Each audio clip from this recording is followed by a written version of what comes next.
énormément. C'est un peu pour ça aussi qu'on tente de baliser la profession, parce que ce qu'ils font un et l'autre, la formation qu'ils ont, varie vraiment de l'un à l'autre. Mais ce qui est clair, c'est que la plupart des exis que nous avons rencontrés, 5 sur 6, se donnaient comme, s'auto-caractérisaient comme des traducteurs culturels. Quand je leur demandais qui êtes-vous, ils me disaient, moi en fait, je suis comme un traducteur des cultures. Donc, je rencontre les familles, je vois quels sont leurs besoins, je les écoute, je leur donne un espace de parole, puis après, je vais à l'école voir comment je peux traduire tout ça, expliquer, rendre concret, donner des explications supplémentaires aux professeurs, au personnel, aux secrétaires. Tout à l'heure, on parlait d'inclusion, on disait que tous les membres de l'école doivent être impliqués. Plusieurs familles ainsi que des ICSI m'ont dit que la secrétaire est un élément clé. Parce que toutes les communications passent par la secrétaire. Le premier contact, souvent, est fait avec la secrétaire pour bien inscrire l'enfant. Donc, on parlait vraiment d'inclure tous les membres de l'école. Donc, évidemment, le but visé par les ICSI, ou encore les agents de liaison et tout ça, c'est quoi? C'est de favoriser une lecture efficace des besoins des familles migrantes, d'avoir différents regards, différentes perspectives sur la situation des familles migrantes. À l'école, on a un regard, on connaît une partie de ce qu'ils sont. Tantôt, il y a quelqu'un aussi qui disait ça, pardon, je me souviens plus qui. Mais la personne qui vient du milieu communautaire a aussi un nouveau regard, un autre regard, a eu le temps de discuter, a pris le temps de discuter, avait cet espace-temps avec la famille. Donc, il y a un nouveau regard qui se pose. Et ça fait une lecture beaucoup plus riche sur la famille migrante, donc également sur l'enfant lui-même, hein, parce que l'enfant vient avec sa famille, comme on disait tout à l'heure, il le porte dans son sac à dos. Donc, et tout ça, hein, à l'ICSI, en bout de ligne, ce qu'on vise, disons, le but visé, c'est le soutien à la réussite éducative et scolaire des enfants, entre autres, l'accueil et l'intégration des familles issues d'immigration, une place pour tous, donc que tout le monde puisse arriver au même résultat, ce qui va dans l'optique de l'école inclusive. Hein. On veut que tout le monde ait les moyens d'arriver au même résultat. On peut changer la tête. Ce que je voulais un peu discuter avec vous aujourd'hui, c'est que, je vais faire ça rapidement, pardon, bien que les ICSI fassent les choses différemment les uns et les autres, des pratiques gagnantes ont été ressorties pour montrer l'apport des ICSI dans les milieux scolaires et dans la communauté. Donc, entre autres, quelques ICSI disaient, nous, ça fonctionne vraiment bien parce qu'il y a une excellente communication avec la commission scolaire. Une nouvelle famille arrive sur le territoire, ils nous appellent, ils nous le disent, on va les rencontrer chez eux, donc la famille est à l'aise, dans un climat de confiance, ou bien on les invite dans notre bureau à l'école. Ce qui permet pour les familles de traverser le mur physique de l'école sans sentir le rapport un peu à l'autorité de la direction, les professeurs, on s'est constitué, on parle bien la langue. On va rencontrer un intervenant du milieu communautaire à l'école et ça brise également le mur symbolique entre le parent et l'école. Des protocoles ont été établis par quelques ICSI que nous avons rencontrés qui semblaient très bien fonctionner. C'est-à-dire qu'on essayait on ajoutait au fur et à mesure qu'on travaillait. Donc on disait, avant on demandait juste, l'enfant venait de quel pays, parfait, l'enfant s'il réussissait bien à l'école. Et au fur et à mesure, les ICSI ont décidé d'ajouter votre histoire. Quelle est l'histoire de votre projet migratoire? On veut vous entendre, on veut vous écouter, afin de créer ce lien de confiance-là avec la famille, les parents et même l'enfant. Quand l'enfant voit l'intervenant créer un lien de confiance avec le parent, nécessairement, si ça a un impact positif, l'enfant dit « Ah, intéressant ». S'il a des questions, il va pouvoir avoir l'ICSI ensuite à l'école, qui est physiquement présent à l'école également. Ça permettait d'accéder aux représentations des parents et de prendre le temps, comme je le disais, parce qu'on a un espace pour le faire. Quand on est enseignante, je parle pour moi-même également, parfois on manque de temps. On voudrait prendre le temps avec notre classe, lui a besoin, il y a ce besoin-là, on va rencontrer les parents, je les rencontre, ils ne peuvent pas, on a ces 3 moments. L'ICSI était souvent disponible à des heures disparates. Vous pouvez rencontrer une parent très tôt le matin, parfois tard le soir, donc ça permettait de répondre à ce besoin-là du parent qui vit en état de survie peut-être au départ, quand il arrive dans une nouvelle société d'accueil. Quand les ICSI étaient partie intégrante de l'école, donc on parle ici encore d'inclusion, quand les ICSI étaient présentés, il y a une ICSI en droit dans une école qui me dit, j'ai demandé l'école ici, est-ce que c'est de maternelle à la 6e année? Elle m'a dit, j'ai aucune idée, j'ai jamais rencontré les profs. Alors, elle n'était pas connue, on ne savait pas ce qu'elle faisait, elle n'était pas reconnue, donc entre autres également. Donc, entre autres, le but de baliser la profession. Tandis que dans une autre école, on m'a dit, bien sûr, au début de l'année, à l'Assemblée, on me présente, on donne des exemples de ce que je voudrais faire pour aider, comment je pourrais tendre la main aux professeurs, aux familles. Donc, oui, on fait des projets ensemble et on voyait que ça fonctionnait. Et elle discutait aussi beaucoup du lien avec les familles, comment elles étaient présentes à l'école, comment elles venaient. Je vais sauter aux petites limites, si ça ne vous dérange pas. On a vu quelques petites limites, si vous voulez. Ce qui reste à faire, c'est bien dit, je pense, pas des limites. Ce qui reste à faire au niveau de cette profession-là, il en reste beaucoup parce que c'est une profession en émergence. Mais entre autres, ce qu'on a vu, c'est que, par exemple, bon, il n'y a pas de formation pour être ici pour le moment commune. Hein? Chacun a une formation différente. Ça ne veut pas dire que c'est nécessairement mauvais, c'est pas vraiment ça que je veux dire. Par contre, on voit qu'il manque peut-être, il y a peut-être un manque d'encadrement, de voir comment on fait les choses, de pouvoir partager avec d'autres ici. Donc, il y avait ça à voir. Et puisqu'il n'y avait pas de balise vraiment pour le moment, chaque ici pouvait interpréter la profession à sa façon, ce qui peut être très positif par moment. Par moment aussi, on ne sait pas où se situer. L'IXI que j'ai rencontrée, qui était nouvelle dans l'école, elle m'a dit, je lis les documents, je regarde ce que les autres ont fait, mais je ne sais pas trop ce que je vais faire ici. Elle n'a pas été présentée, donc c'est pas toujours évident. Et dernière chose aussi, on a remarqué, ce qui est intéressant en fait, c'est que les IXI qui étaient dans la métropole montréalaise, 2 sur 3 disaient on essaie, mais les parents ne viennent pas. Et l'immigration récente était présente dans l'école depuis plusieurs années, et quand on discutait avec eux, on voyait que les pratiques qui étaient mises en place étaient les mêmes depuis plusieurs années, qui n'arrivaient pas à amener les gens, alors qu'en région, on voyait des gens qui étaient vraiment en train de structurer comment on va faire pour accueillir, comment on va faire pour mieux intégrer, pour inclure tout le monde. On dirait qu'on était plus dans l'action, dans la dynamique. Alors souvent, on trouvait des moyens, de nouveaux moyens à repenser comment faire les choses. On était innovateurs, créatifs. Ce qu'on voyait aussi à Montréal, et parfois, vu que l'immigration récente était là depuis longtemps, on repensait moins un peu les pratiques, peut-être. Donc, pour terminer,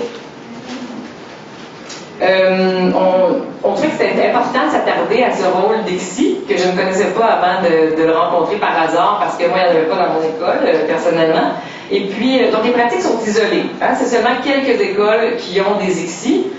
Par contre, quand elles sont présentes, les familles en profitent très bien. On voit que ça fonctionne. On les voit venir, les familles. On voit les enfants qui sont fiers de leur famille. On voit les enfants qui sont fiers de s'impliquer, d'aller poser les questions à l'IXI, sont en confiance. Et les pratiques varient grandement d'un milieu à l'autre. On a dit tout à l'heure qu'il n'y avait pas vraiment de balise pour la profession, donc les pratiques varient. Parfois, ça peut être un peu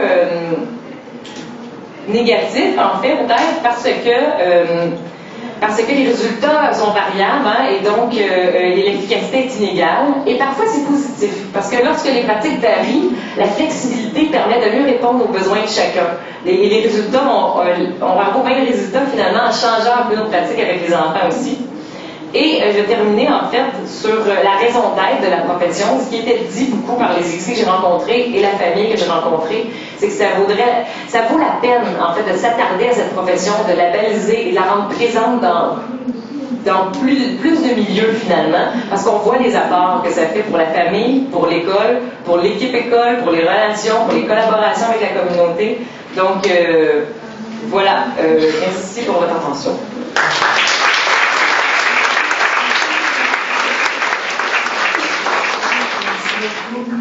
On va tout de suite laisser la parole à Nisa Cattaneo qui remplace Claudia Bruni, qui va nous parler d'Italie. Bonjour, je suis à la place de ma collègue Claudia Bruni qui n'a pas pu être avec nous aujourd'hui. Je présente le travail qui a été fait par mes collègues Claudia Bruni,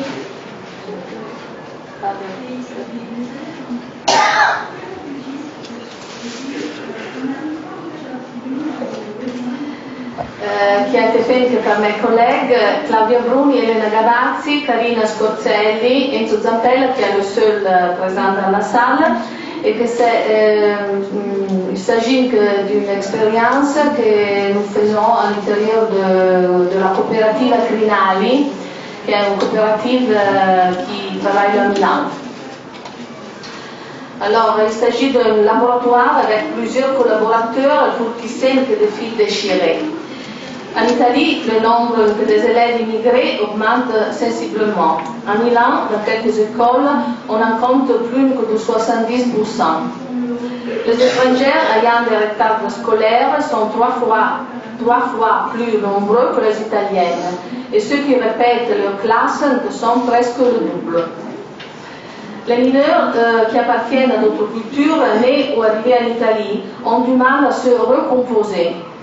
Le choix entre deux mondes peut porter un grand bloc du processus de construction de leur identité. Aucun lieu ne leur appartient, donc ils ne sont rien. Le rapport avec l'école est souvent traumatique.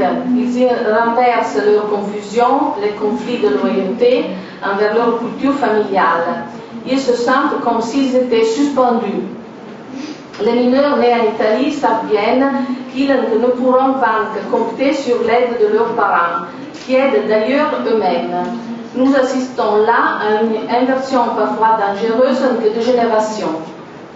Les conséquences des détachements, des pertes et des deuils de leurs parents, qui ont souvent été niés et qui n'ont pas été élaborés, représentent des fantômes qui tantôt disparaissent, tantôt deviennent trop incombants. Il faudrait tâcher de remettre ces mémoires en mouvement, de renouer avec les parents un rapport construit, entre autres, autour du récit des expériences complexes et douloureuses de leur migration. Il s'agit ainsi de récupérer l'invisibilité des racines sans lesquelles il est impossible de grandir. C'est un phénomène très italien, celui de la réunion des fils, même pendant l'adolescence, aux parents qui sont déjà émigrés, parfois que depuis plusieurs années. Ces jeunes doivent reconnaître et traverser leur âge, leurs attentes, ainsi que des déceptions, des pensées difficiles, avant d'aboutir à des actions dangereuses, comme par exemple les bandes ou les grossesses précoces pour les jeunes filles. Nous sommes de l'avis que c'est dans le quotidien de l'école que ces jeunes peuvent être aidés à devenir des tisseurs qui savent retisser des liens déchirés. Réussir à construire leur identité, l'expérience émotive de continuer à se sentir soi-même tout en traversant de différentes transformations est l'aboutissement d'un travail subtil de tissage accompli grâce à un bon nombre de collaborateurs. Dans ce laboratoire, il sera possible de raconter l'histoire de sa propre migration, d'élaborer et de transformer les deuils et les déceptions, de faire partir et de soutenir la fatigue des métissages. Dans nos projets, les collaborateurs ont été les psychologues, les parents, les professeurs avec lesquels nous avons pu instaurer une alliance précieuse, les éducateurs, ainsi que le médiateur linguistique culturel, qui permettent même aux jeunes parlant italien de recourir à leur langue maternelle pour exprimer des émotions qu'ils ne sauraient exprimer autrement. Ces médiateurs sont aussi le témoignage d'un voyage réussi et de la possibilité d'avoir droit à une place dans les pays qui les hébergent, tout gardant leur culture et leur langue. Les jeunes s'entraident et s'encouragent également les uns les autres. Dans cette perspective, deux projets de la coopérative Crinali nous semblent particulièrement significatifs. Projet 1. À Milan, nous avons institué dans 3 écoles un lieu d'accueil soit individuel que collectif qui se sert d'une médiatrice linguistique culturelle. Pour les jeunes dont l'immigration est récente, nous avons travaillé à l'accueil et à l'accompagnement dans l'insertion à l'école pour les porter à une intégration positive. Nous avons offert un soutien psychopédagogique soit aux enseignants qu'aux parents. La médiatrice linguistique culturelle accomplit aussi une activité d'accompagnement en classe pour les jeunes néo-arrivés. Les mineurs peuvent être suivis par un éducateur, souvent par une médiatrice linguistique culturelle, à l'intérieur et à l'extérieur de l'école, au sein de la famille ou dans le cadre d'activités hors de l'école. Nous avons institué des groupes de soutien pour les parents, pour tâcher de construire des liens entre les parents italiens et immigrés, avec le but de les orienter face aux problèmes de leurs enfants, de renforcer leur rôle, de les encourager à utiliser les services. Très stimulants ont été les laboratoires pour jeunes d'exploration urbaine qui ont examiné à fond les thèmes concernant l'exploration du territoire habité par les jeunes, l'exploration du quartier, musique, mode, espace public, agrégation parmi jeunes. Enfin, il nous a paru très important de bâtir un réseau de points de repère avec différentes réalités présentes sur le territoire. Garderies, centres d'éducation et d'agrégation privée et publique, services sociaux, unités de neuropsychiatrie. Projet 2. Dans une ville de la banlieue milanaise avec une grande présence de migrants, la coopérative Crinali œuvre depuis de nombreuses années avec un projet financé par la municipalité qui prévoit l'utilisation par toutes les écoles de médiatrices linguistiques culturelles et d'un psychologue transculturel pour intervenir dans les cas les plus problématiques, avec la possibilité également de les adresser aux services de clinique transculturelle de Crinali présents sur le territoire. On constate souvent entre les élèves de l'école primaire des difficultés d'insertion dans le monde de l'école, difficultés qui peuvent entraîner un blocage de l'apprentissage et parfois le mutisme sélectif. Nous faisons référence ici notamment aux interventions sur ce problème. Le mutisme sélectif est décrit dans la littérature comme un trouble anxieux qui peut être provoqué par plusieurs facteurs différents. Pour les enfants migrants, aussi bien de première que de deuxième génération, ces facteurs peuvent être liés à des éléments de leur parcours migratoire ou du parcours migratoire de leurs parents. La peur du monde extérieur à la famille et à leur culture, le besoin de ne pas trahir la langue maternelle et par cela la famille, la peur de ne pas être à l'auteur de la nouvelle langue et donc de faire piètre figure. Dans les différents cas de mutisme sélectif que nous avons rencontrés, l'action a été axée sur le counseling psychologique avec le recours aux médiatrices linguistiques culturelles, en alternant les rencontres avec les parents et les enseignants aux rencontres avec l'enfant dans le cadre d'un petit groupe. Plus dans le détail, entretien avec les parents pour les rassurer, faire passer l'idée qu'il ne faut pas presser la petite fille et se mettre d'accord sur l'intervention du psychologue pour leur petite fille. Ce sont toutes petites filles, celles avec lesquelles nous avons travaillé sur ces problèmes. Entretien avec les maîtresses, avec en plus le conseil de valoriser la communication non verbale. Organisation de petits groupes d'enfants de la classe avec une médiatrice de la culture d'appartenance de l'enfant, qui a fait des rencontres périodiques pendant lesquelles des activités simples de jeu et de lecture étaient effectuées tous ensemble, même en jouant avec les différentes langues d'origine. Les résultats ont été positifs, avec des temps différents.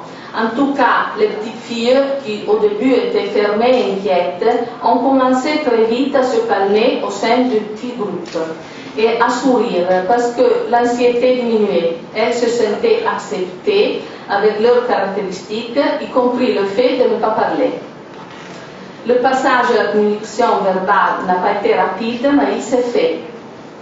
Les éléments principaux qui ont aidé à surmonter le blocage ont été d'une part la diminution des inquiétudes des parents et des maîtresses, et par conséquent des pressions exercées sur la petite fille, et de l'autre le petit groupe avec une médiatrice de sa langue maternelle qui a fourni un modélage positif.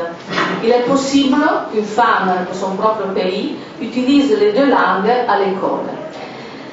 Le problème de ce projet que nous rencontrons aujourd'hui, c'est le problème de la continuité et de pouvoir trouver, repérer de l'argent pour donner continuité à ces projets, parce qu'en Italie, je pense pas seulement en Milan, la crise économique a comme effet la diminution tragique de l'argent et le temps mis à disposition de ce projet d'inclusion sociale, particulièrement dans l'école.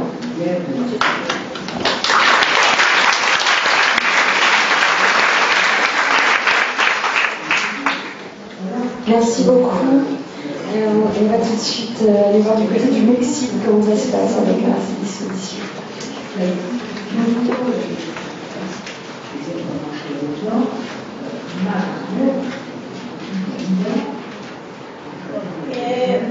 Bonjour, le sujet que je vais vous présenter est issu d'une recherche d'ethnographie réalisée dans le cadre de ma thèse de doctorat. Cette recherche porte sur l'école d'agriculture écologique qui s'appelle Ujitscan dans la municipalité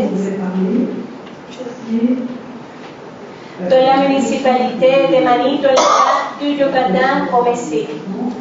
Depuis sa fondation en 1992, l'école promeut la sauvegarde de la culture traditionnelle, de l'agriculture écologique, du développement durable dans les zones rurales de la péninsule de Yucatán.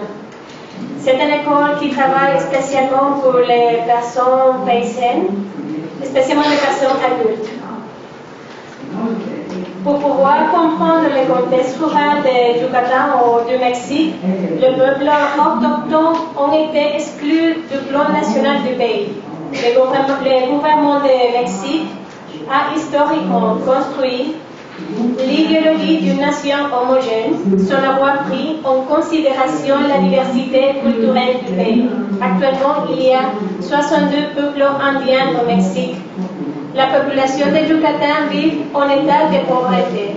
En plus, les peuples autochtones ont l'indice le plus haut en analphabétisme, spécialement les femmes indiennes. Au sein des peuples indiens, les femmes indiennes sont les groupes les plus marginalisés, avec un accès limité à l'éducation, au droit à terre et limité aussi pour participer aux décisions qui affectent leur vie. Cette marginalisation est l'un des principaux obstacles pour que les femmes puissent avoir accès au travail et à la participation sociale et politique. L'école a actuellement 4 campus situés dans les communautés rurales. Pour participer à l'école, l'âge minimum est de 18 ans. Pour cette présentation, je me concentre sur le campus de Saint-Simon. Certains cours portent sur l'agroécologie et sur l'organisation sociale. Concernant le campus de Saint-Simon, la technique principale était le travail pratique. Les étudiants sont des femmes indiennes qui ont entre 14 ans et 72 ans.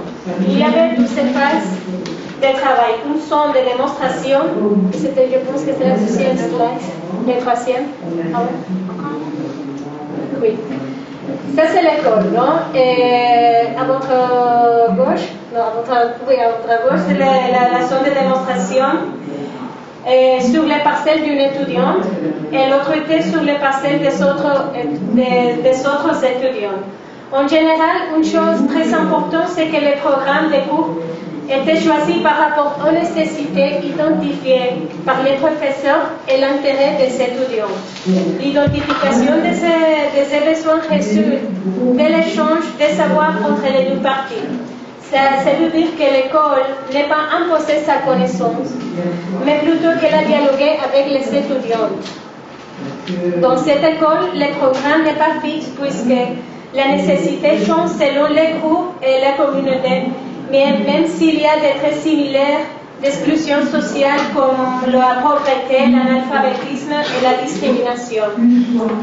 Dans ces programmes éducatifs, dans toutes les activités, il y a une intention pédagogique, un échange des expériences et des connaissances.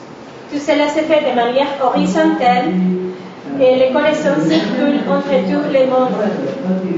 L'école a travaillé la mobilisation sociale et politique à travers ses pratiques éducatives comme le développement d'activités spéciales en fonction du calendrier local, national et international. Exemple, la journée de la Terre, ils ont discuté de la problématique globale de la planète, comme la pollution et le changement climatique.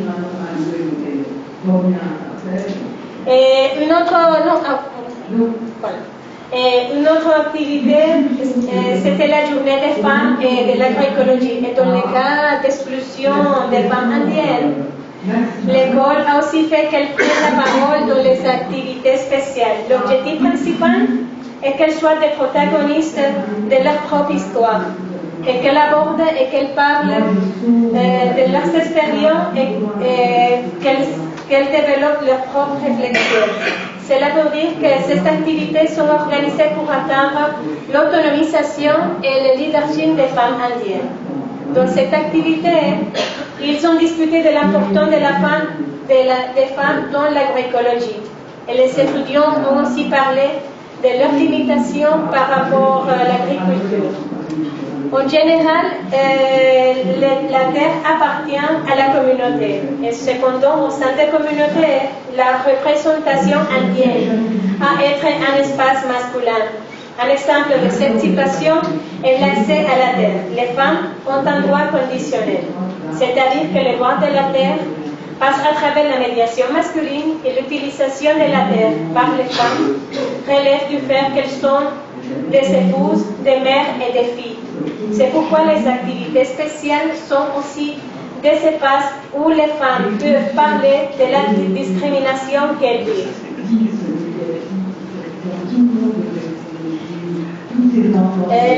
Actuellement, l'école a du conflit avec l'État. La première, c'est la fameuse loi Monsanto et la politique d'inclusion éducative.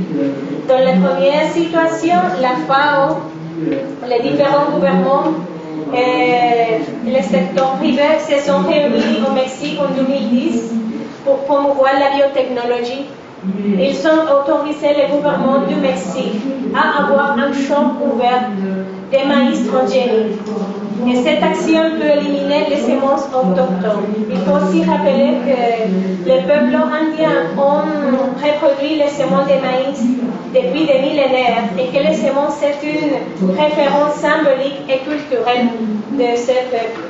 En termes politiques, l'école a publié une déclaration contre le loi Monsanto et elle a su organiser différents groupes de paysans qui travaillent autour de l'agriculture. Et elle a mis en place un atelier d'échange de semences pour promouvoir la sauvegarde des semences autochtones. Il convient cependant de rappeler que la majorité des gens qui venaient aux ateliers étaient des femmes. La deuxième situation est la politique d'inclusion. Les écoles paysannes ne sont pas officiellement reconnues par l'État. Les écoles paysannes veulent tout de même s'intégrer au ministère d'éducation publique du Mexique. Ces écoles sont unifiées comme un groupe. Elles font des événements pour discuter leurs expériences, leurs problématiques et leurs méthodologies et surtout de comment elles peuvent intégrer le système éducatif officiel. Pour finaliser, les professeurs estiment que ces écoles c'est une double valeur. Elles offrent une opportunité scolaire pour les personnes exclues du projet national et elles offrent une éducation axée sur l'écologie et permettent donc de construire une conscience locale globale de l'environnement. Merci beaucoup.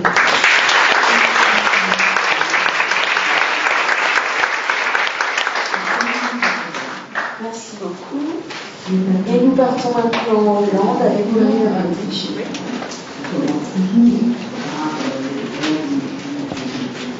Bonjour tous. Bonjour tous. Je vais parler avec vous sur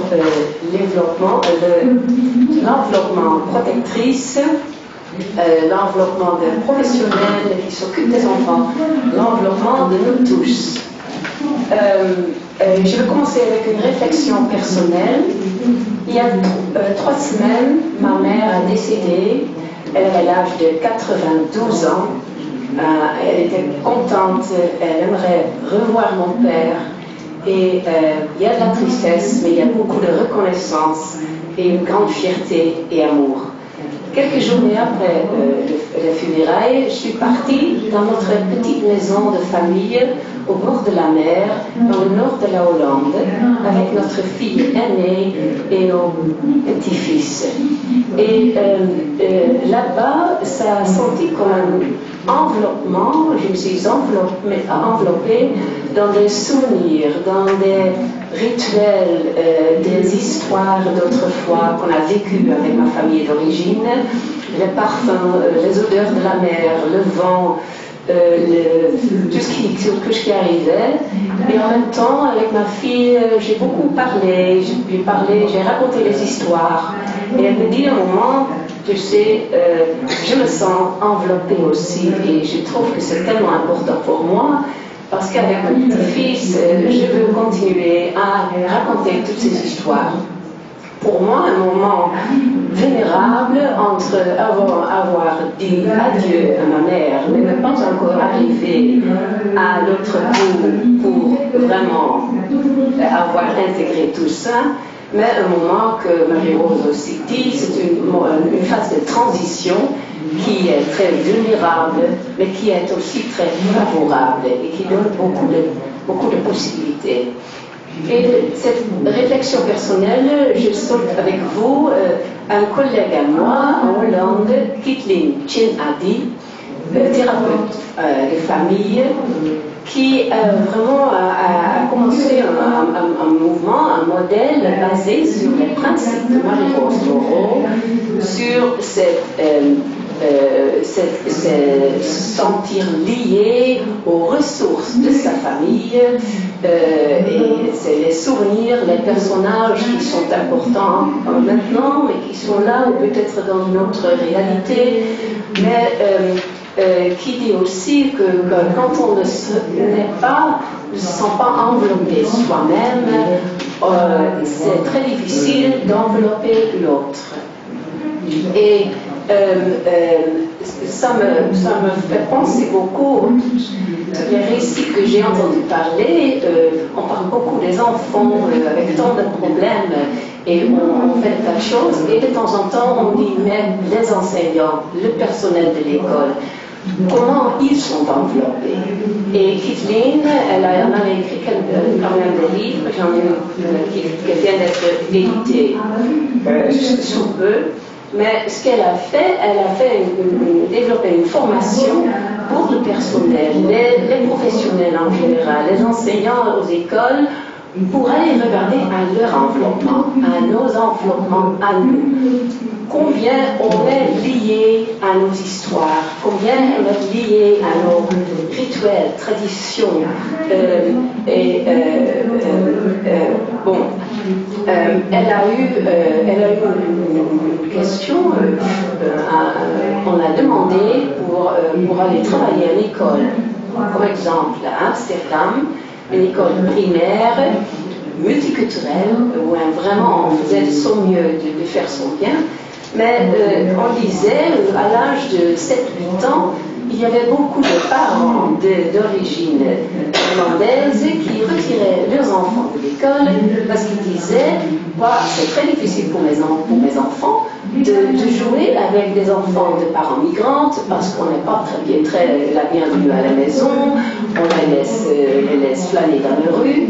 Alors, on est allé s'asseoir avec les parents, avec les enseignants, et ça montrait qu'en parlant, les mères d'origine marocaine qui disent « Mais vous savez, chez nous, dans ma famille, c'est pas l'habitude d'avoir des enfants chez nous. On va dans le parc, on va dans le square, et on se réunit ensemble. » Et c'était vraiment une révélation, on commençait à en parler plus, et en même temps, on se rendait compte aussi que dans le team, il y avait, les gens s'ouvraient dans les souvenirs à eux-mêmes et s'ouvraient aussi sur l'ambiance dans le team. Et ça montrait qu'on se sentait, la plupart ne se sentaient pas en sécurité, pas en confiance, ne sentaient pas de respect, il y avait de la discrimination. Le team, c'était un team très multiculturel. Et à un certain moment, il y avait un des enseignants de la première génération qui a vraiment commencé avec l'école, qui était en larmes et qui disait, vous savez, à cette école, il y a longtemps, avant qu'elle est arrivée, mais dont l'histoire était encore très fraîche, que pendant la Deuxième Guerre mondiale, il y avait 150 enfants juifs qui ont été déportés dans un camp de concentration.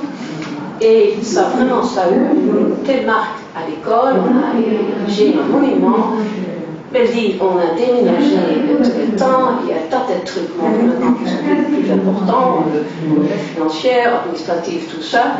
Mais il y a quelque chose qui manque à cette école. Et ce moment-là, on a commencé à construire, à travailler sur une chose qui pouvait lier le team de l'école pour aussi voir que l'école aussi a une histoire à elle. Et ça peut aussi lier ce travail dans l'école. C'est aussi très souvent ce que ce collègue Kipling me dit, que l'école c'est comme une famille. Et c'est très intéressant aussi de voir le team qui travaille à l'école, de quelle famille ils viennent, de quelle position ils ont à l'école, pourquoi ils ont ces valeurs-ci et ces valeurs-là. Bon, pendant ce travail, ça a donné une énorme... Il y a une ouverture, un enveloppement. On a commencé, quelqu'un a parlé ce matin aussi du sac à dos. C'est très intéressant de regarder nous-mêmes notre sac à dos. Qu'est-ce qui s'est passé? Qu'est-ce qu'on a bien pouvoir parquer quelque part? Et qu'est-ce qui est une histoire qui toujours revient à un moment qu'il y a ce collègue qui n'a pas trop d'action ou qui n'est pas trop alerte, ou ce petit enfant qui peut-être montre quelque chose qu'on reconnaît très bien avec son petit soeur ou son petit frère il y a longtemps.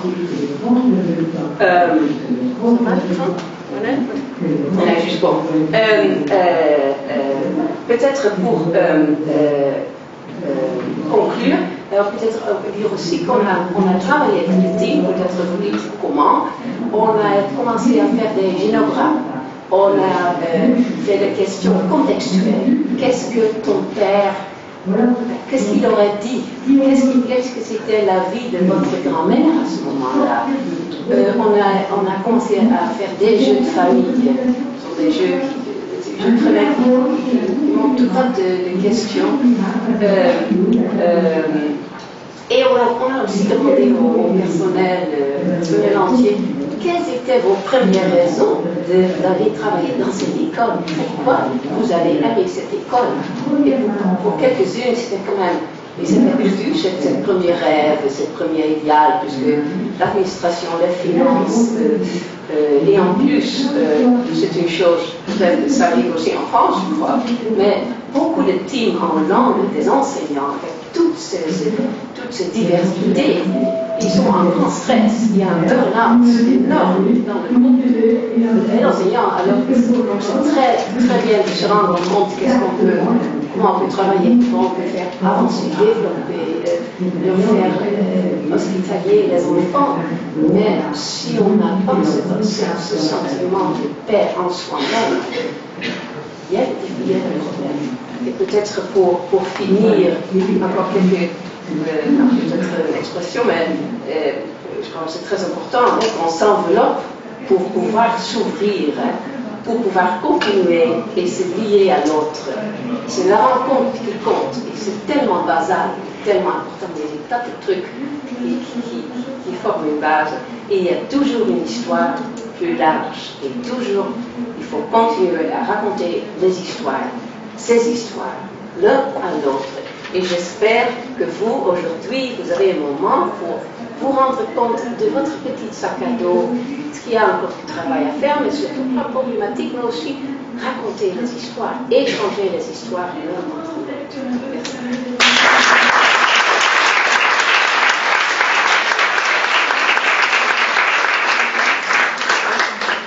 Merci beaucoup, Marina. Et on termine avec la fin maintenant avec les Israël. Bonjour. Bonjour tous. Je remercie Agil Savo pour l'honneur de vous dire quelques mots sur l'école de mon pays. La Finlande est un petit pays, 5,5 millions d'habitants. Un pays jeune. Nous fêtons nos 100 ans d'indépendance dans 2 ans et demi en décembre 2017. Il y a 50 ans, l'émigration était importante, l'immigration est inexistante. On proposait nos enfants à l'adoption dans les autres pays scandinaves. Notre bien-être actuel et récent, l'immigration date principalement de notre entrée au sein de l'Union européenne.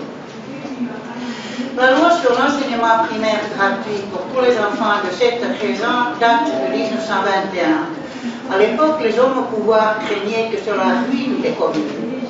Elle a été renouvelée en 1968 et s'applique depuis 1977. La durée de l'enseignement primaire est de 10 ans et de 11 ans pour les enfants présentant de graves problèmes d'apprentissage. On démarre la scolarité à l'âge de 7 ans. D'abord 6 années dans les petites classes, en principe avec un seul enseignant, puis à l'âge de 13 ans débutent les 3 années des grandes classes. L'école primaire est suivie de 3 à 4 années au lycée, en école professionnelle ou une combinaison des deux. Apparemment en France on l'appelle le bac pro, le troisième choix. La première langue étrangère, le plus souvent l'anglais, commence en classe de 3e, c'est-à-dire en CM1 dans le système français. Pour ceux qui choisissent une des autres langues enseignées, suédois, français, allemand ou russe, l'anglais entre dans le programme avant les grandes classes. La Finlande est bilingue finnois-suédois avec le sami au nord du pays, en Laponie, comme une langue officielle aussi. Les enfants suédophones commencent l'apprentissage du finnois en 3e et la première langue étrangère en 4e, c'est-à-dire en CM2. À Helsinki, on trouve des écoles bilingues allemand, anglais, français, russe et chinois. L'année scolaire dure environ 190 jours, commence à la mi-temps. Les communes ont la possibilité de décider de la date de début d'année scolaire et se termine dans le pays entier le samedi le plus proche du 31 mai. Le programme d'enseignement est décidé au niveau national et révisé régulièrement. Chaque commune peut adapter les consignes nationales selon leurs besoins locaux. Helsinki forme une entité particulière pour l'enseignement de la langue maternelle. Le pourcentage des enfants immigrés est plus élevé dans la capitale que dans le reste du pays. Le dessein de l'enseignement est de donner à chaque enfant la possibilité d'utiliser ses aptitudes de façon optimale, de l'aider à devenir un adulte autonome et responsable de ses actes. L'enseignement de la langue maternelle est la base de tout enseignement. La connaissance de sa langue maternelle et de sa culture d'origine permet à l'enfant de s'intégrer dans la société finlandaise. À Helsinki, on trouve des enseignements en tant que langue maternelle en 40 langues différentes, du russe au somalien. La participation à cet enseignement n'est pas obligatoire, n'est pas notée et coordonnée centralement. Cet enseignement est soutenu financièrement par l'État.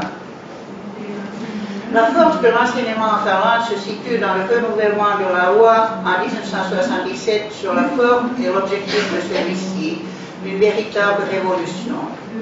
Il a donné naissance à une école unique, l'enseignement s'adaptant aux besoins de chaque enfant. La formation des enseignants se fait à l'université et le métier d'enseignant primaire est très apprécié. Les décisions sur le quotidien de l'enseignement se font localement, ce qui permet une liberté d'action suffisante à chaque commune. Les objectifs de l'apprentissage sont nationaux. Mais photo passe plus lentement que ma parole, malheureusement, je m'excuse.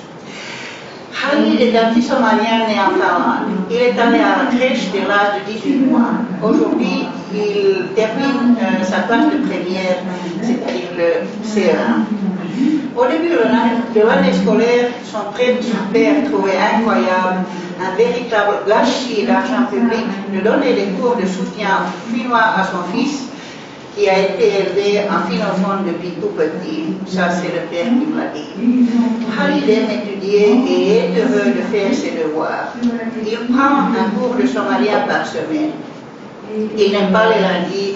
L'école se termine à 1h. Entre parenthèses, les premières classes chez nous ont 20 heures de cours dans la semaine, donc des journées de 4 heures, et ils commencent le plus souvent à 8 heures du matin. Il n'aime pas trop non plus les cours de finnois. Il faut tellement travailler l'alphabet et l'écriture. Il n'aime pas utiliser sa main pour écrire. Il pense qu'il est moitié finlandais, moitié somalien. Son père dit que son somalien est moins bon que son finnois. Quand il sera grand, il voudrait être astronaute. Aska est née en Finlande. Elle précise elle-même que sa mère est albanaise, mais son père est albanais de Kosovo. Ses parents lui ont choisi une école suédophone parce que sa famille paternelle se trouve en Suède, la famille maternelle étant en Italie. Elle est en classe de 3e, c'est-à-dire en CM1, et a commencé cette année à étudier le finnois avant de commencer l'anglais l'année prochaine.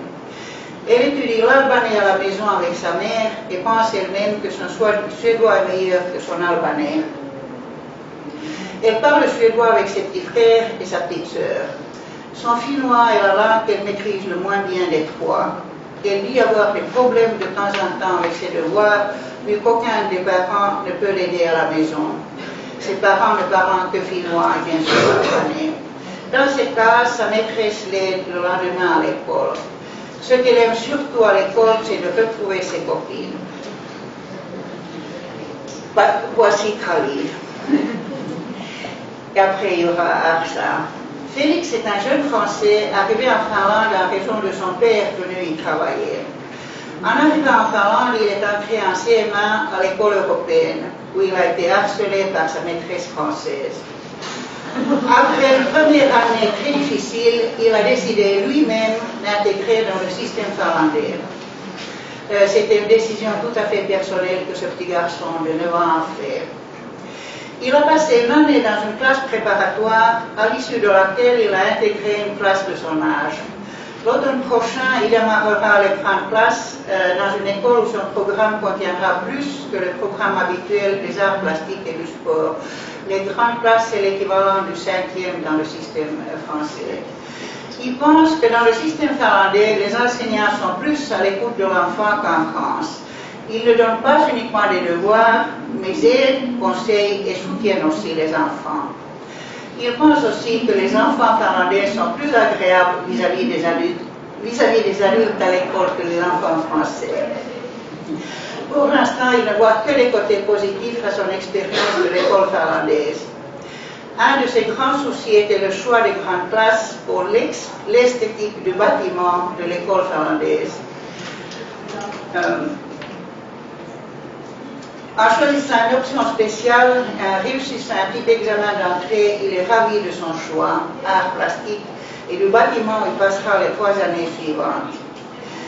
Il avait un souci plus grand pour sa construction. Le contrat de son père se terminant une année avant l'année de son baccalauréat, c'est-à-dire l'année de ses 19 ans. Son père a promis de rester même sans travail en Finlande pour qu'il puisse passer son baccalauréat.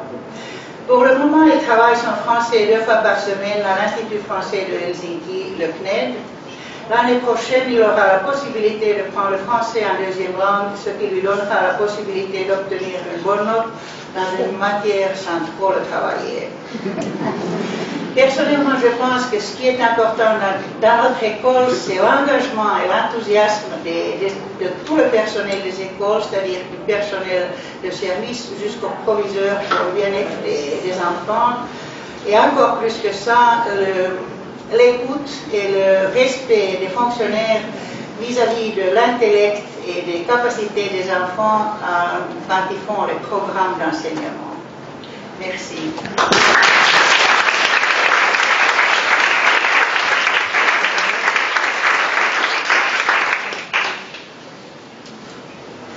Quand on n'est pas enveloppé soi-même, on ne peut pas envelopper l'autre.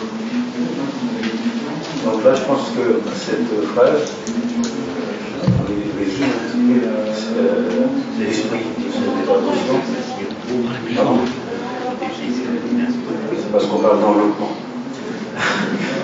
Je reconnais la phrase de ce besoin de se sentir enveloppé soi-même pour pouvoir envelopper l'autre, de ce besoin de s'envelopper pour pouvoir être disponible pour l'autre, pour pouvoir inclure l'autre. Du coup, on a voyagé à travers plusieurs pays, mais on a l'impression qu'on est resté quand même dans le même village planétaire, où la même question se pose, celle du vivre ensemble, avec les autres. Et on voit très bien, d'après tout ce qui a été dit là, comment se vivre ensemble avec les autres ne peut pas faire l'économie du vivre ensemble avec soi-même. C'est-à-dire s'interroger sur soi-même, sur ces frontières intimes, en ce sens que ces frontières intimes sont en résonance avec les frontières familiales, sociales, sociétales, institutionnelles, nationales aussi, parce qu'il a été question tout à l'heure du conflit entre l'école et l'État-nation. Donc on voit que quand on parle de la question de l'inclusion scolaire, c'est l'école inclusive, ça dépasse la mission de l'école et ça fait intervenir dans le projet de société également. Donc là, je pense que les professionnels ont ce poids aussi à intégrer dans leur posture. Ça, c'est un premier point de discussion que je voulais soulever. Et le deuxième point, en fait, j'en ai trois, c'est avec toutes ces questions de migration, on voit comment il est question d'écart entre les perceptions, d'écart entre les représentations. Donc, il y a déjà un premier niveau d'écart entre les professionnels eux-mêmes qui travaillent dans des contextes différents parce qu'on ne parle pas, ils n'ont pas le même vocabulaire, on ne met pas forcément la même chose derrière. Alors, ça permet de réfléchir aussi sur les enfants qui viennent d'ailleurs, qui arrivent dans ces sociétés où il y a des perceptions différentes du projet scolaire, de l'école, de la famille. Donc, puisque tout à l'heure, il a été question de l'implication entre le projet familial obligatoire et le projet d'école. Donc, la question qui se pose, c'est comment on peut se positionner pour intégrer tout ça, pour être à l'écoute de l'autre. Alors, on a entendu tout ce qui a été mis en place en termes de posture professionnelle. Il était question de l'ICSI, il était question de traducteurs culturels, de tisseurs de fils déchirés. Parce que ce qui est important aussi, parce que ces enfants, ces adolescents, ces familles qui viennent d'ailleurs, ils ne font pas que venir d'ailleurs, parce qu'ils viennent aussi avec des traumatismes, un certain nombre de traumatismes. C'est-à-dire, dans quelles conditions ils arrivent. On pourrait faire des études pour comparer justement ceux qui migrent tout simplement avec, selon les difficultés posées, selon les conditions, les raisons justement de la migration. Alors, il y a quand même une question, puisque je suis là pour ça, discuter, il y a quand même une question qu'on peut se poser dans ces nouveaux métiers, traducteurs culturels, tisseurs, les médiateurs linguistiques culturels. Est-ce qu'il n'y a pas là aussi, en même temps que de vouloir intégrer l'autre, est-ce qu'il n'y a pas un risque aussi d'essentialisation? Parce qu'il y a beaucoup de jeunes, beaucoup d'enfants, beaucoup de familles qui viennent dans notre pays, qui ne s'attendent pas justement à ce qu'on réduise, à ce qu'on croit savoir sur leur culture. Vous voyez ce que je veux dire? Parce qu'il y en a beaucoup qui résistent par rapport à ça. Donc là, il y a vraiment matière à réfléchir. Un dernier point que je souhaite soulever, c'est à travers tous ces dispositifs qui ont été mis en place, qui ont été présentés, à plusieurs reprises, là j'ai entendu, et même tout à l'heure aussi, bon, les parents ne viennent pas. Les parents ne viennent pas. Et ça, c'est important de réfléchir là-dessus. Si on veut inclure, c'est la question que j'ai posée au tout début, de quel point de vue on inclut? La question que j'ai envie de poser, et si on allait vers ces parents? Parce que là, il y a beaucoup de choses qui se développent en ce moment en termes d'entretien à domicile ou ailleurs, dans des espaces purement informels. C'est très souvent ces parents, surtout ceux qui viennent d'ailleurs, parfois ils se sentent fragilisés, aussi ils ne se sentent pas légitimes, justement pour aller dans ces institutions-là. Alors, quelle posture, quel dispositif on peut mettre en place, justement, pour aller, pour s'inscrire vraiment dans une démarche qu'on appelle souvent une démarche d'aller vers l'autre, parce que c'est vraiment la condition, souvent, du vivre ensemble.